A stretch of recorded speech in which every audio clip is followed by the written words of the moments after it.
Ideal 40 के प्यारे बच्चों, तीनों बैचों के प्रिय भाई रजनीश वर्मा जी को, अभयानंद को आज के इस आयोजन के लिए ढेर सारी शुभकामनाएं, मंगल कामनाएं। आज विशेष शुभ दिन यह है कि तीसरे बैच का इनॉग्रेशन सेशन है और एक तरह से पहले बैच के जिन बच्चों ने इतनी अच्छी सफलता प्राप्त की है 10th बोर्ड में, उसकी शुभकामनाओं को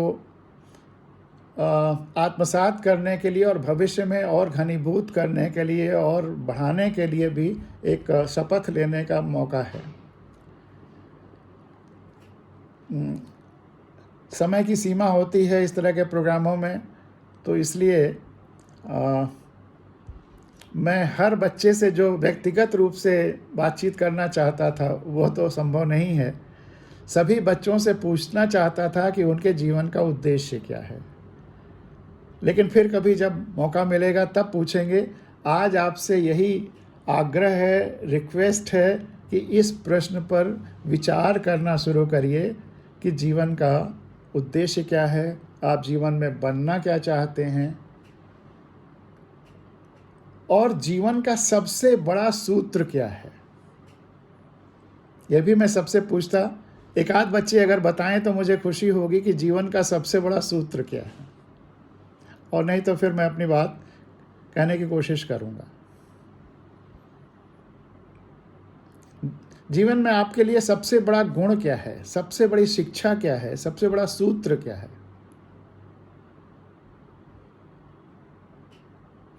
जो आपको हमेशा अपने कर्तव्य पथ पर रखेगा, जीवन में सफल करेगा, हमेशा खुशी रखेगा।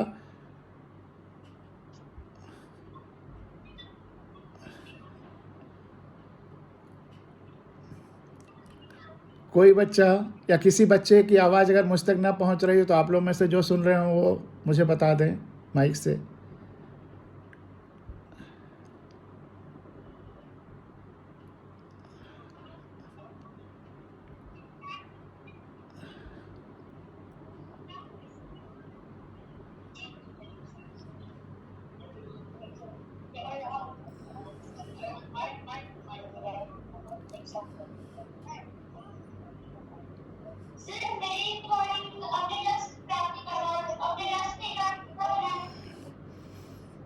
अपने लक्ष्य के साथ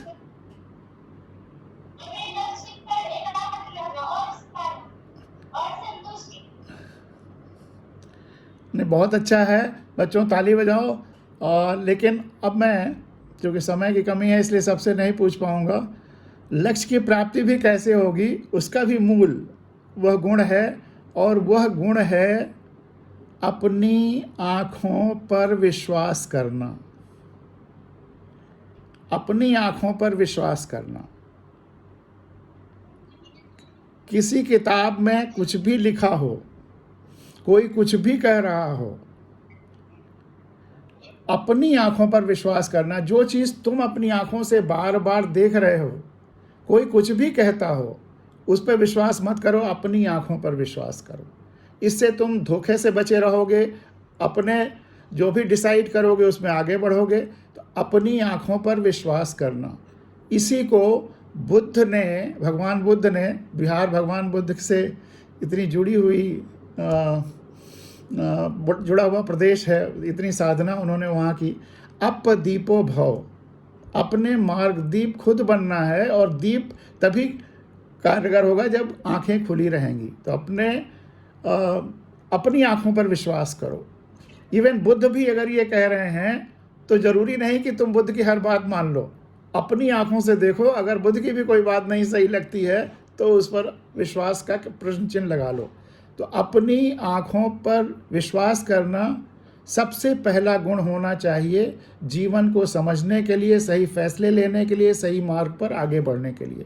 कोई कुछ भी कहता हो, किसी किताब में कुछ लिखा हो, उसको अपनी आँखों से तौल लो, टटोल लो। जो सच पाओ उसको स्वीकार करो, जो नहीं सच पाओ उसको स्वीकार ना करो। तो पहला गुण ये है तुम्हारी सफलता का कि अपनी आँखों पर विश्वास करो। अब ये 40 बच्चे हैं आइडियल 40 के, तुम 40 के 40 भारत और दुनिया के शीर्षस्थ स्थान पे पहुंचोगे, इसमें मुझे कोई संदेह नहीं है। और ये काल्पनिक बात मैं नहीं कह रहा हूं, ये धरती पर घटित हुए हैं ऐसे उदाहरण हैं। एक किताब पता नहीं तुम लोगों ने सुनी है कि नहीं, उसका नाम तोतो चान। तोतो चान वह जापान का गुरु है, टीचर है। ऐसे ही 40, 50, 60, 70 बच्चों को पढ़ाता है बिना किसी ज़्यादा संसाधन के, कभी किसी पेड़ के नीचे, कभी डिस्कार्डेड बोगी में। और तुम लोग तो समाज के रिजेक्टेड बच्चे नहीं हो, वह समाज के रिजेक्टेड बच्चों को पढ़ाता है, जिसका दूसरे स्कूलों में दाखिला नहीं हो पाता, जिसके माता पिता बहुत गरीब हैं, स्कूल नहीं भेज पाते, फीस वगैरह नहीं दे पाते, या जो विकलांग हैं, या जो दूसरे स्कूलों से निकाल दिए गए हैं शैतानियों की वजह से या कम अच्छा करने की वजह से। आजकल जो बहुत बड़े बड़े स्कूल हैं, हाई स्कूल में अगर किसी बच्चे का परफॉर्मेंस कम हो जाता है तो उसको स्कूल से निकाल देते हैं। 11th के एग्ज़ाम में अगर कम नंबर आता है कि कहीं 12th का हमारा रिजल्ट ना ख़राब हो जाए और हमारा स्टैंडर्ड ना गिर जाए। तो इस तरह के सारे रिजेक्टेड बच्चों को पढ़ाता है। लेकिन जानते हो, उस स्कूल से निकले हुए सब के सब बच्चे जापान की टॉप पोजीशंस पे पहुंचते हैं। ताली तो बजाओ एक बार, मुझे ताली सुनाई पड़ेगी, तुम सुन रहे हो। तो उस स्कूल से निकले हुए सब के सब बच्चे जापान की टॉप मोस्ट पोजीशंस पर पहुंचते हैं, केवल अगर तुम में सही भावना आ जाए, सही गुण आ जाए, सही फैसला लेने की क्षमता आ जाए, तो तुम जो चाहो सो कर सकते हो। दुनिया में तुम्हारे लिए कुछ भी असंभव नहीं है। जैसे कि उस तोतो चान के टीचर ने, उसकी एक स्टूडेंट अमेरिका में है, उसी ने एक किताब लिखी थी, और उसी अब वो मतलब दुनिया की सारी भाषाओं में है। और मैं सन 82-83 से इस किताब की जितनी प्रतियां मुझे मिलती हैं इधर उधर से, मैं उसको ले करके सबको बांटता रहता हूँ। अपनी किताबों से ज़्यादा उसको बांटता हूँ, क्योंकि बहुत अच्छी किताब है, जीवन बदलने वाली किताब है। तो वो किताब जब भी मौका मिले, चाहे नेट पे चाहे कहीं पढ़ना, तुमको सफलता का ज़बरदस्त मोटिवेशन होगा। और तुम में जो गुण हैं उतना काफ़ी है। तुम सर्वश्रेष्ठ कृति हो ईश्वर की, यूनिक हो, अद्वितीय हो। तुम्हारे जैसा दूसरा ईश्वर ने किसी को नहीं बनाया है। और तुम में जो क्षमताएं हैं वो विलक्षण हैं, बस उसका इस्तेमाल करना है और तुम्हें सफलता के शिखर पर पहुंचना ही पहुंचना है। तो एक गुण तो मैंने बताया कि अपनी आँखों से देखना और समझना। एक और बहुत महत्वपूर्ण गुण है जो मैं गारंटी लेता हूं, अगर उसको भी अपने में शामिल हो गए तो तुम जो चाहोगे, तुम्हारे जो सपने हैं पूरे हो जाएंगे। इंजीनियर बनना चाहो, डॉक्टर बनना चाहो, सिविल सर्विसेज में जाना चाहो, जहां भी जो भी करना चाहोगे हो जाओगे। लेकिन उसको ठीक से अपनाना होगा।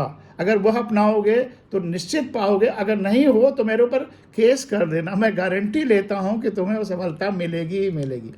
वो किताब मैंने पिछली बार जब मैंने पहले सेशन को एड्रेस किया था तो वो एक कहानी के माध्यम से समझाई थी। वो कहानी भी दुनिया की सबसे बड़ी कहानी है, वह भी तुम्हारे सामने थोड़ी देर में 2-4 मिनट में रखूँगा।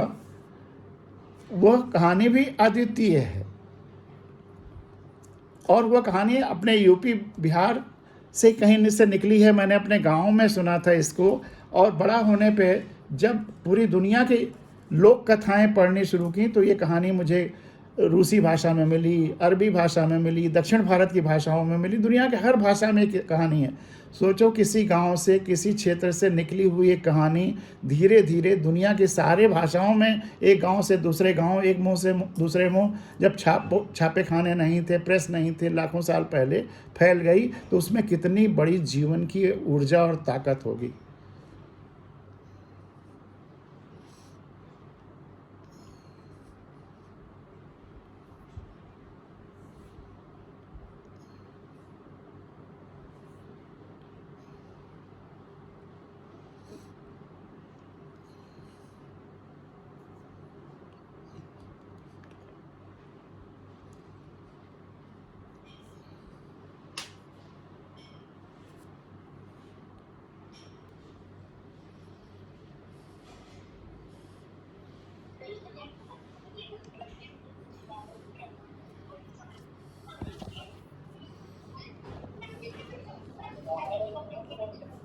शुरू करें?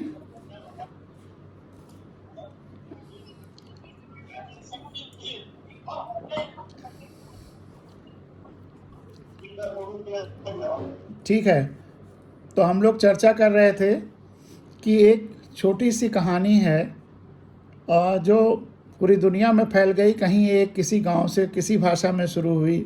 हमने तो अपने गांव में बोरा झोरा लेकर जब स्कूल जाता था, प्राइमरी स्कूल से, तुम्हें बच्चों की तरह से, और वहाँ सुनी थी अपने गांव में। बाद में जब बड़े होने पूरी दुनिया की लोक कथाएँ पढ़नी शुरू की तो पूरी दुनिया के हर भाषाओं में मिली, और वो जीवन की सबसे बड़ी शक्ति देती है। तुमने भी उस कहानी को किसी न किसी रूप में सुना होगा, लेकिन उसका जो गहरा अर्थ है, जब उस पर विचार करोगे तो तुम्हें आश्चर्य होगा। यह कहानी सफलता की भी जननी है, धरती को बचाने की भी जननी है, व्यवस्था की भी जननी है, अल्टीमेट है ये कहानी, और तुम्हारे हर सपनों को पूरा करने के सूत्र की भी जननी है। तो कहानी केवल मुझे इशारा करना है, तुम जानते ही होगे। दो चिड़िया थी, तोता मैना, बहुत भूखी थी। बहुत ढूंढने पे उन्हें एक दाल का दाना मिलता है, उसको वो सोचते हैं आधा आधा बांट लें न्यायपूर्वक। उसको बांटने के लिए खूंटे से रगड़ते हैं। रगड़ने में वह दाल का दाना दो हिस्सों में टूट तो जाता है, लेकिन आधा हिस्सा उस खूंटे में कोई दरार या कुछ रहा होगा, छेद वगैरह, तो उसमें फंस जाता है। आधा जो बाहर का हिस्सा है वह मैना लेकर उड़ जाती है। अब तोते का आधा हिस्सा है जो उस खूंटे में फंसा हुआ है।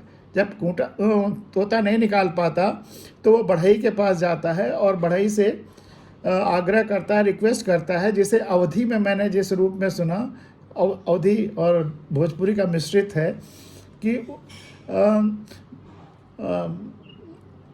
बढ़ई बढ़ई खूंटा चीरो, खूंटे में दाल बा, का खाई का पी का ले परदेश जाई। बढ़ई उसको डांटता है, हट तोते, तुम्हारे छोटे से दाल के दाने के लिए हम खूंटा क्यों चीरें। उसे निराश होकर राजा के पास जाता है और राजा से कहता है, राजा राजा, बढ़ई डांटो, बढ़ई ना खूंटा चीरे। पूरी बात फिर बताता है, और समय कम है इसलिए मैं जल्दी जल्दी आगे बढ़ता चल रहा हूँ।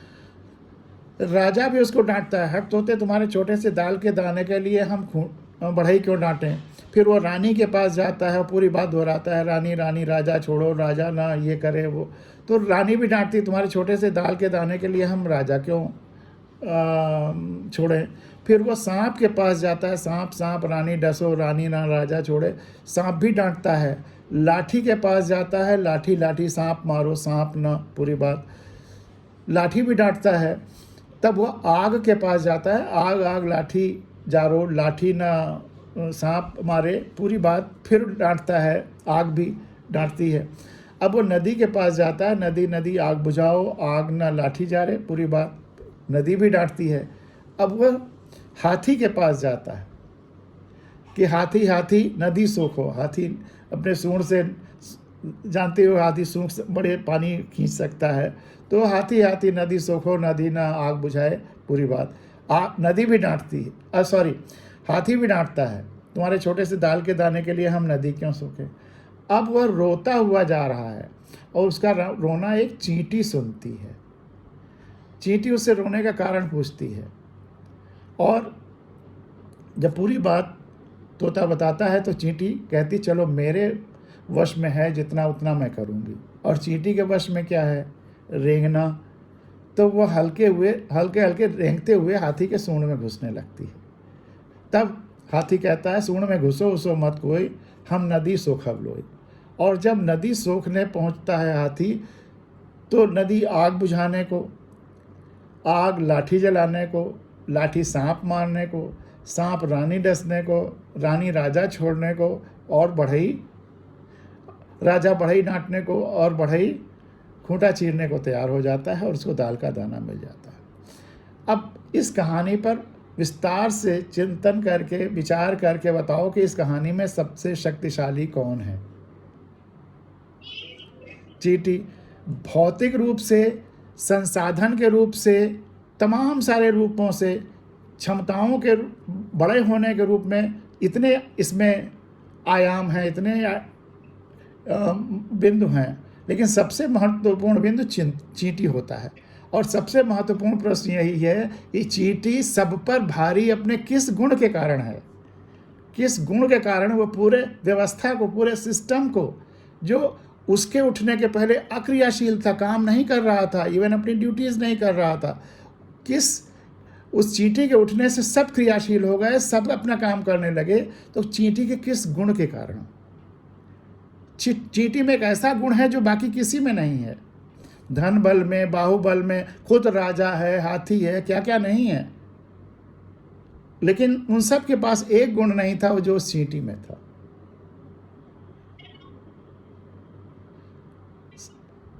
तुम्हारे मन में सही उत्तर आ रहे होंगे, मैं जानता हूँ। मैं वहाँ होता तो मुझे बहुत आनंद आता, लेकिन आज मौसम और अन्य कारणों से नहीं हो पा रहा हूँ।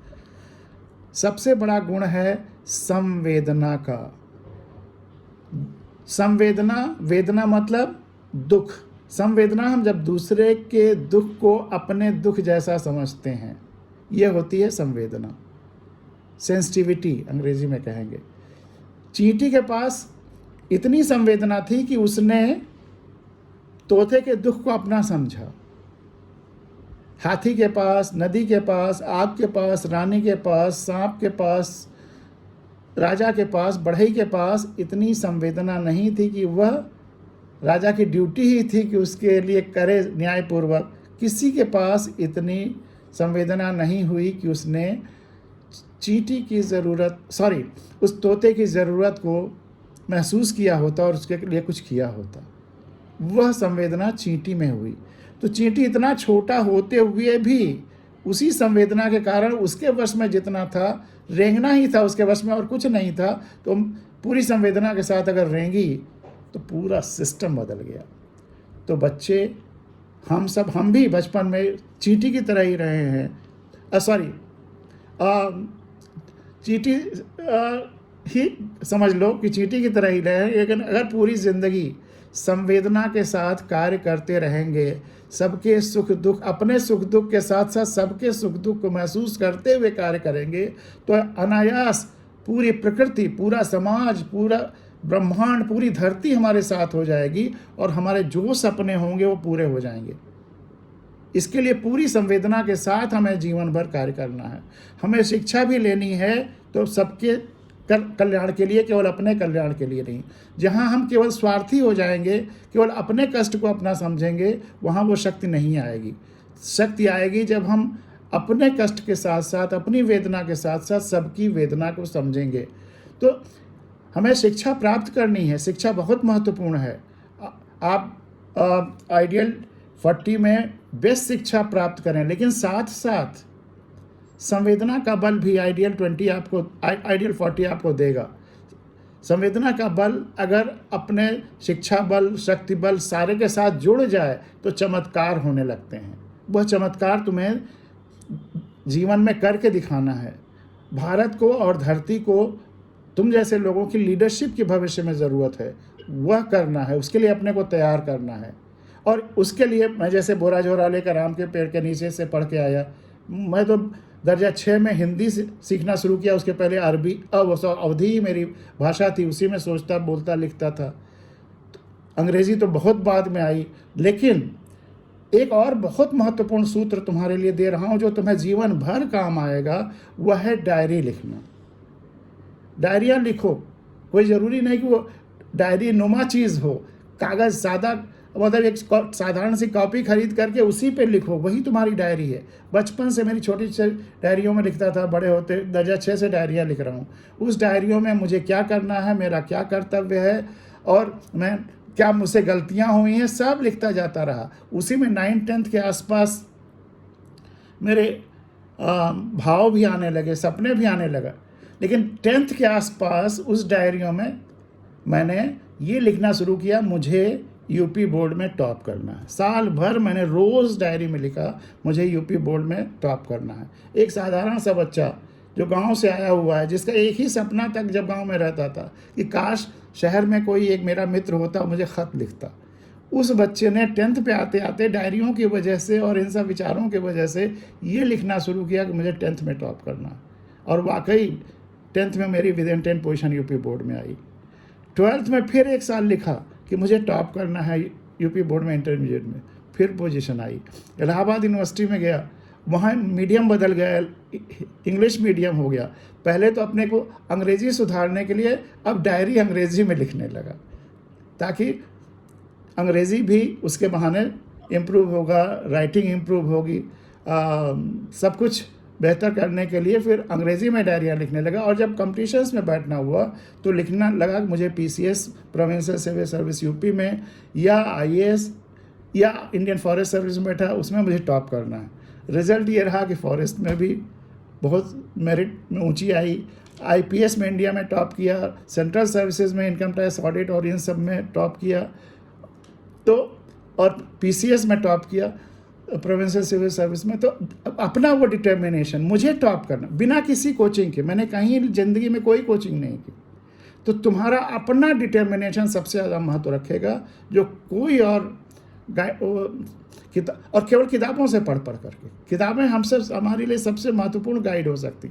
मैं ये नहीं कहता कि अगर संभव हो तो गाइडेंस भी लो, कोचिंग भी करो, लेकिन अगर संसाधन नहीं है तो बिना कोचिंग के भी टॉप कर सकते हो, चाहे वो नीट का हो, चाहे इंजीनियरिंग का हो, चाहे सिविल सर्विसेज हो, जो भी इम्तहान हो, अपनी मेहनत से, अपने डिटर्मिनेशन से, तुम्हारे डिटर्मिनेशन से बड़ा, तुम्हारी आँखों से बड़ा तुम्हारा कोई गाइडेंस नहीं है। तो इसके लिए मैं तुम्हें शुभकामना देता हूँ कि जितनी तुम उड़ान भरना चाहते हो उड़ो, सफलता पाओ, लेकिन उस उड़ान के साथ साथ धरती से भी जुड़े रहो, समाज से भी जुड़े रहो, प्रकृति से भी जुड़े रहो। और एक और महत्वपूर्ण बात कह करके मैं अपनी 2 महत्वपूर्ण बात संक्षेप में कह के अपनी बात ख़त्म करूँगा, लेकिन उसके पहले एक संस्कृत का श्लोक जो बहुत महत्वपूर्ण है, जो मैंने कहा ना तुम विलक्षण हो, अद्वितीय हो, तो उस पर एक संस्कृत का श्लोक है अथर्ववेद का, बहुत महत्वपूर्ण है। अमंत्रम अक्षरो नास्ति न अपि मूलम न औषधम न अपि कोऽपि अयोग्यो पुरुषः योजकः तत्र दुर्लभः। इस धरती पर कोई, या इस ब्रह्मांड में कोई ऐसी ध्वनि नहीं है जिसका मंत्र न बनाया जा सके। तुम्हें आश्चर्य होगा कि मंत्र कहे जाते हैं तमाम सारे, तो फिर हर ध्वनि कैसे मंत्र हो सकती? भाव का महत्व है। राम राम कहने से भी कोई तर जाता है, किसी का उद्धार हो जाता है, और मरा मरा कहने से भी किसी का उद्धार हो जाता है। अगर भाव शुद्ध है तो बड़े लड़बड़े शब्द भी काम कर जाते हैं, उतना ही काम कर जाते हैं, उतना ही महत्वपूर्ण। गालियाँ पूर्वांचल में और उत्तर प्रदेश बिहार में कितनी कैसी गालियाँ शादी के समय दी जाती हैं, लड़ाई हो जाए उस पर, लेकिन जो भाव अंदर का बहुत मीठा और प्रेम भरा होता है तो वो भी मंत्र का काम करती हैं। अमंत्रम अक्षरो नास्ति नापि मूलम न औषधम। कोई ऐसी वनस्पति धरती पर है ही नहीं जिसमें औषधीय गुण न हो। न अपि कोऽपि अयोग्यो पुरुष। ईश्वर ने किसी को अयोग्य नहीं बनाया है, किसी बच्चे को अयोग्य बना के नहीं भेजा है, कुछ न कुछ विलक्षण गुण दे के भेजा है। लेकिन अगर हम उस विलक्षण गुण को नहीं पहचानते हैं तो वह सफलता हो सकता है ना प्राप्त करे, वह अयोग्य जीवन में हो जाए। लेकिन बच्चा कोई अयोग्य नहीं होता है। यह समाज का काम है, टीचर्स का काम है, पेरेंट्स का काम है कि हर बच्चे की विलक्षणता को, योग्य गुणों को पहचाने और उस दिशा में ले जाए, तभी वो आगे बहुत ज़्यादा पढ़ेगा। जैसा उसे जितना बढ़ सकता है वहाँ तक जा सकता है। तो ये विश्वास है कि आइडियल जो मैनेजमेंट टीम है ये हर बच्चे के विलक्षण गुणों को पहचानेगी और उस दिशा में ले जाएगी ताकि वो बच्चा सफलता के श्रेष्ठतम सोपानों पर पहुँचे। तो अमंत्रम अक्षरो नास्ति नापि मूलम नौषधम नापि कोऽपि अयोग्य पुरुष। लेकिन योजकः तत्र दुर्लभः। एक योजनाकार जो यह सब पहचान के, जान करके सबको सही दिशा में गाइड कर सके, ले चल सके, वह योजनाकार दुर्लभ है। तो मैं तो यही बच्चों को शुभकामना देता हूँ कि वह अपने गुणों, अगर समाज, प्रकृति, टीचर, पेरेंट कोई ना समझ पाए इस बच्चे में क्या गुण है, तो अपने अंदर के गुण को खुद पहचानने की कोशिश करो। और उसके लिए भी डायरी लिखना बहुत महत्वपूर्ण होगा। डायरी लिखने से वह अपने को पहचानने में बहुत मदद मिलेगी, अपने गुणों को पहचानने में बड़ी मदद मिलेगी। तो योजिका तत्र दुर्लभा, तो तुम एक सही दिशा में अपने को ले जाओगी, जो तुम्हारे सपने हैं वो पूरे हों, और साथ में तुम एक अच्छे योजक भी बनो कि सबके सपनों को सही दिशा में ले जाओ और पूरा करो। तो ये भी शुभकामना है। और जो 2 बातें मैंने कहा था कि और विशेष रूप से बताऊंगा, एक आगे बढ़ने के लिए, सीखने के लिए, समझने के लिए कंसंट्रेशन ज़रूरी है, ध्यान से पढ़ना ज़रूरी है, ध्यान से समझना ज़रूरी है, ध्यान से कार्य करना ज़रूरी है, कंसंट्रेशन। लेकिन जो कंसंट्रेशन सिखाता है उसको एक सावधानी भी बतानी चाहिए कि कंसंट्रेशन एक ऐसे लेंस की तरह से है जो बड़ा चित्र बनाएगा, आगे बढ़ाएगा, लेकिन अगर ज़्यादा कंसंट्रेशन गलत जगह पे हो जाए तो वहाँ पे नुकसान भी हो सकता है, आग भी लग सकती है और तनाव भी हो सकता है। तो कंसंट्रेशन सीखने, पढ़ने, समझने के लिए ज़रूरी है, लेकिन ज़िंदगी जीने के लिए डीकंसंट्रेशन या होलिस्टिक थिंकिंग भी ज़रूरी है। ये ठीक है कि हम चिड़िया की आँख पर निशाना लगाएं, उस पर ध्यान करें। अगर हमें धनुर्विद्या सीखनी है या कोई भी विद्या सीखनी हो तो कहीं पर आपको ध्यान करना होगा, लेकिन जीवन जीने के लिए हमें उस चिड़िया की आँख के अलावा उस चिड़िया को भी देखना है, वह चिड़िया जिस डाल पर बैठी है उसको भी देखना है, वह डाल जिस पेड़ का है उस पेड़ को भी देखना है, और वह पेड़ जिस धरती पर उगा हुआ उस धरती को भी देखना है, और सबका ध्यान रखना है। ये होलिस्टिक थिंकिंग है। हमें धरती माँ का भी ध्यान रखना है, जो संपूर्ण जीव जंतुओं, वनस्पतियों सबकी माँ है। और उस धरती माँ को पिछले 150 सालों में हमने 2 बीमारियां दे दी हैं। उसका बुखार हो गया है, उसका टेम्परेचर बढ़ गया है, और डिहाइड्रेशन हो गया है। जो वाटर टेबल ज़मीन का 12-14 फीट होता था वो 150-200 फीट चला गया। तो हम बच्चों का, हम सब लोगों का इस समय अगले 100 साल तक यही कर्तव्य भी होना चाहिए, अपने और सबके विकास के साथ साथ, कि धरती माँ स्वस्थ हो जाए, उसका टेम्परेचर नॉर्मल हो जाए, उसका डिहाइड्रेशन ख़त्म हो जाए। तो ये बहुत ज़रूरी है। डीकंसंट्रेशन भी उतना ही ज़रूरी है। और लास्ट में एक सवाल पूछूंगा कि हम भारत के लोगों के लिए सबसे महत्वपूर्ण किताब कौन सी है?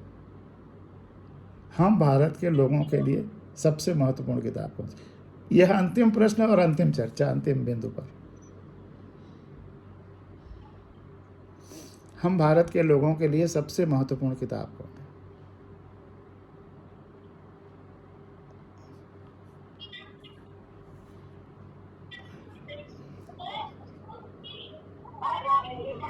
हाँ?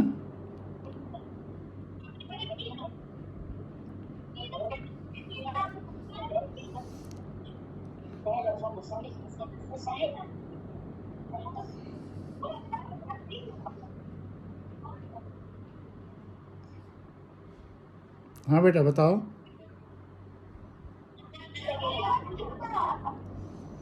हाँ?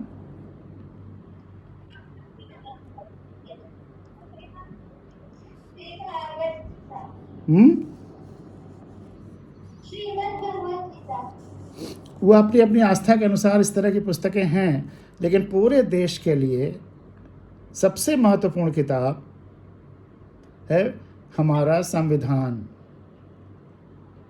जो पूरे भारत के सभी लोगों के लिए, और सभी लोगों नहीं, पेड़ पौधों, वनस्पतियों, सबके लिए सबसे महत्वपूर्ण किताब है। कोई किसी भी धर्म का हो, किसी भी जाति का हो, किसी भी वर्ण का हो, किसी भी प्रजाति का हो, सबके लिए सबसे महत्वपूर्ण किताब है भारत का संविधान। और उसी भारत के संविधान ने हमको, तुमको, भारत के लोगों को इस देश का मालिक बनाया है। अब हम भारत के लोग ही इस व्यवस्था को बनाएंगे, अच्छे लोगों को बनाएंगे। तुम्हें शक्ति देता है, सबको शक्ति देता है, हर भारत के व्यक्ति को शक्ति देता है। और हमारा मूल कर्तव्य, पहला कर्तव्य, और इस देश में वही कानून है जो संविधान में लिखा है, या वही कानून चल सकते हैं जो संविधान सभा ने माने हैं, अप्रूव किए हैं। और उस संविधान में पहला मूल कर्तव्य हम सब लोगों का है कि हम संविधान का पालन करेंगे और उसके आदर्शों, राष्ट्र ध्वज और राष्ट्रीय गान का आदर करेंगे। जो हम राष्ट्र ध्वज का, राष्ट्रीय गान का आदर करते हैं वो संविधान में लिखा है इसलिए करते हैं। संविधान में जो लिखा है वही हमारा कर्तव्य है और हर व्यक्ति को संविधान का पालन करना और आदर करना है, इसके लिए जानना ज़रूरी है। इसलिए हर व्यक्ति को संविधान जानना है, तुमको भी, हम सबको। इसीलिए नागरिक शास्त्र में थोड़ा बहुत पढ़ाया जाता है, लेकिन हम यूं ही पढ़ लेते हैं, जबकि वो सबसे महत्वपूर्ण जानकारी है। तो संविधान जरूर पूरा पढ़ना। तो चांद एक किताब है जो जब सबसे ज़रूरी तुम्हारे आगे बढ़ने के लिए और शिक्षा के लिए है, और तुम्हारे लिए सबसे ज़रूरी चीज़ तुम्हें अपने को समझने के लिए, देश को समझने के लिए संविधान है। और संविधान में जो तुम्हारे मूल कर्तव्य हैं उसमें एक है कि हमें अंधविश्वासों से बचना है, यानी कि अपनी आँखों पर, साइंटिफिक टेम्पर पर विश्वास करना है। एक है कि हमें पेड़ों, पौधों, वनस्पतियों, जीव जंतुओं सबकी देखभाल करनी है, सबकी रक्षा करनी है। तो इसीलिए मैंने कहा कि वो जीव जंतुओं के लिए, नदियों के लिए, पर्यावरण के लिए, वन के लिए, सबके लिए देखभाल करने वाला और सबका संविधान है। तो एक ये है, और उसमें एक बहुत महत्वपूर्ण सूत्र है, उसी पर चर्चा करके ख़त्म करेंगे अपनी बात। उसमें है कि हमें व्यक्तिगत और सामूहिक गतिविधियों में हमेशा उत्कर्ष की ओर चलना है। उत्कर्ष, एक्सीलेंस, सबसे हर चाहे व्यक्तिगत हम काम कर रहे हों, चाहे सामूहिक काम कर रहे हों, सब में वही सेंसिटिविटी होगी। सबके लिए जब ध्यान रखेंगे तभी उत्कर्ष, सबके लिए सोचेंगे। तो हमें व्यक्तिगत और सामूहिक गतिविधियों में उत्कर्ष की ओर चलना है, ताकि हम देश को समृद्धि की, खुशहाली की नई ऊंचाइयों तक ले चलें। तो एक तो ये है, और एक और उसी में 51 एक धारा है, उसमें यह है कि हमें अपने देश के विकास के लिए तो काम करना ही है, खुशहाली के लिए तो काम करना ही है। हमें पूरी दुनिया, धरती, और पूरी धरती में जितने लोग और देश हैं, सबकी खुशहाली के लिए भी काम करना है, शांति के लिए भी काम करना है। पूरी धरती का सबसे अच्छा संविधान है अपना। एक अमेरिकन प्रेसिडेंट ने कहा था कि हिंदुस्तान का संविधान तो इतना अच्छा है कि मुझे ये लगता है कि अपने संविधान के साथ उसे एनेक्चर या नथी करके उसको रख लें, और वो अपने यहाँ भी उसको पढ़ाएं, बताएं, सिखाएं और उसका अनुपालन करें। तो अपने संविधान को ज़रूर समझो। अगर देश के 142 करोड़ लोग, खैर जो अनपढ़ हैं, बच्चे हैं, नौजवान, उनकी छोड़ दें, अगर देश के सभी लोग संविधान जान लें तो निश्चित रूप से ये देश बहुत अच्छा हो जाएगा, धरती बहुत अच्छी हो जाएगी और पूरी दुनिया में खुशहाली आएगी। तो उसकी भी मशाल जलाना है, तुम्हें संविधान भी पढ़ना है, पढ़ाना है। मैं अक्सर जब बच्चों के बीच में जाता हूँ पूछता हूँ, अच्छा अगर एक साल में अगर मैं फिर से तुमको मिलूँ तो तुम कितने लोगों को संविधान पढ़ने के बाद बता दोगे? तो सबसे ज़्यादा मुझे एक गोरखपुर में ढेर सारी बच्चियां थीं, एक बच्ची ने कहा कि मैं 1000 लोगों को संविधान बताऊंगी। मैंने कहा कैसे? तो उसने कहा अंकल 3 लोगों को ही तो बताना होगा, उतना मैं कर लूँगी रोज़। तो बच्चों, तुम्हारी सफलता की शुभकामनाओं के साथ, और जो तुम्हारे सपने हों सब पूरे हों, लेकिन अपने अंदर संवेदनशीलता रखना, संविधान पढ़ना, संविधान जानना, अपनी आँखों पर विश्वास करना और हौसला रखना, डायरी ज़रूर लिखना, तो तुम्हें सफलता से कोई रोक नहीं सकता है, दुनिया में कोई नहीं रोक सकता। ये मेरी गारंटी है। और अगर गलत हो तो मेरे ऊपर केस कर देना, अगर मैं गलत हूँ तो मैं उसके लिए। तो बहुत बहुत अच्छा लगा। तो रूबरू में वहाँ बैठा होता तो बहुत आनंद आता, लेकिन फिर भी मुझे पूरा हौसला और विश्वास है कि तुम सब जीवन में जो तुम्हारे सपने हैं साकार हो जाएंगे। ये मेरी शुभकामना भी है और आशीर्वाद भी है। और टीम को बहुत बहुत बधाइयाँ, खास करके अभयानंद जी को, रजनीश वर्मा जी को और सभी टीम के सदस्यों को धन्यवाद। बहुत ही प्रेरणादायक आपका स्पीच रहा, और बच्चे हमारे पूछ रहे हैं कि सर कब आएंगे? बस जल्दी जल्दी आएंगे, बहुत जल्दी आएंगे, जब आप बुलाएंगे आ जाएंगे। धन्यवाद। Thank you.